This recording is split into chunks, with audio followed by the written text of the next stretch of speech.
जय श्री कृष्णा। नमस्कार दोस्तों, जय माता दी। नवरात्र के 7वें दिन की आप सभी को ढेर सारी शुभकामनाएं।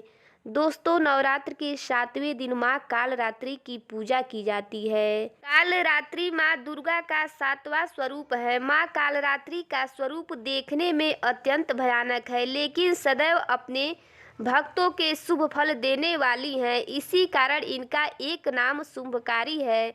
आपको बता दें कि माँ कालरात्रि को तंत्र मंत्र यंत्र की देवी कहा जाता है। दानव भूत प्रेत पिशाच आदि इनके नाम लेने मात्र से ही भाग जाता है। माँ कालरात्रि का रंग एकदम अंधकार की भांति काला है और केस बिखरे हुए हैं और इनके गले में नरमुंडों की माला है। माँ कालरात्रि के 3 नेत्र ब्रह्मांड की तरह विशाल और गोल हैं, जिनमें से बिजली की भांति किरणें निकलती रहती हैं। माँ गंधर्व यानी गधा की सवारी करती हैं। माँ के 4 हाथ हैं और वह अपने ऊपर के दाहिने हाथ से आशीर्वाद की मुद्रा में होती हैं और निचले दाहिने हाथ में माँ निडरता प्रदान करती हैं और उनके बाएं हाथ में कटार, निचले वाले हाथ में लोहे का कांटा है। दोस्तों, माँ कालरात्रि की पूजा करके हम अपने क्रोध पर विजय पा सकते हैं।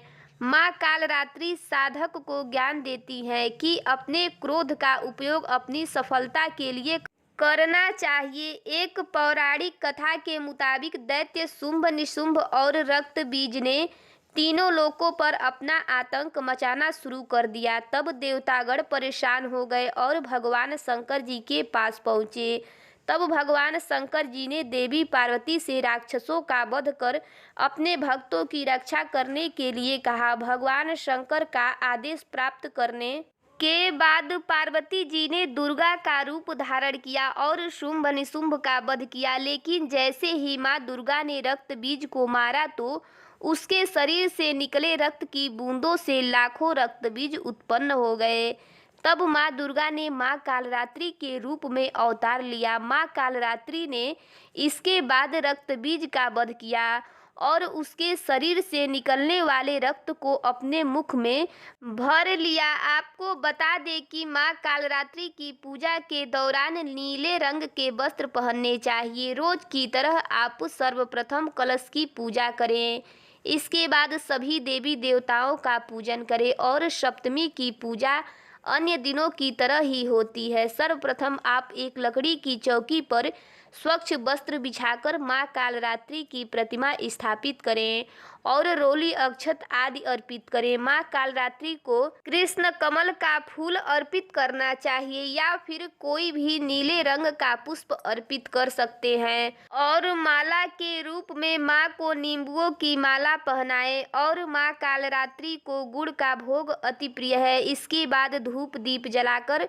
माँ की आरती करें और तत्पश्चात माँ कालरात्रि के मंत्र ओम ऐं ह्रीं क्लीं कालरात्रये नमः मंत्र का जाप कम से कम 108 बार करना चाहिए और इसके बाद माँ से अपनी मनोकामना अवश्य बोले। सप्तमी के दिन तंत्र साधना करने वाले साधक मध्य रात्रि में देवी की तांत्रिक विधि से पूजा करते हैं।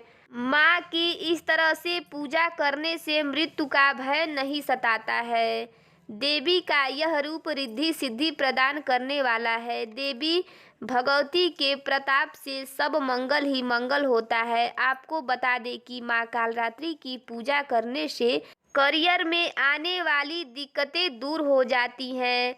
वहीं जिन लोगों का अनावश्यक भय बना रहता है, उन्हें तो कालरात्रि माता की पूजा अवश्य ही करनी चाहिए। और जिन लोगों को आग, जीव जंतु या भूत प्रेत का भय लगता है, उन्हें भी माँ कालरात्रि की पूजा अवश्य करनी चाहिए। और जिन जातक की कुंडली में शनि ग्रह कमजोर है या 7.5 चल रही है, तो उन्हें भी माँ कालरात्रि की पूजा अवश्य करनी चाहिए। माँ की पूजा करने से शनि के बुरे प्रभाव से बचा जा सकता है। तो बोलिए माँ कालरात्रि की जय। ये जानकारी आपको कैसी लगी कमेंट करके ज़रूर बताइएगा। वीडियो में लास्ट तक बने रहने के लिए बहुत बहुत धन्यवाद। जय माता दी।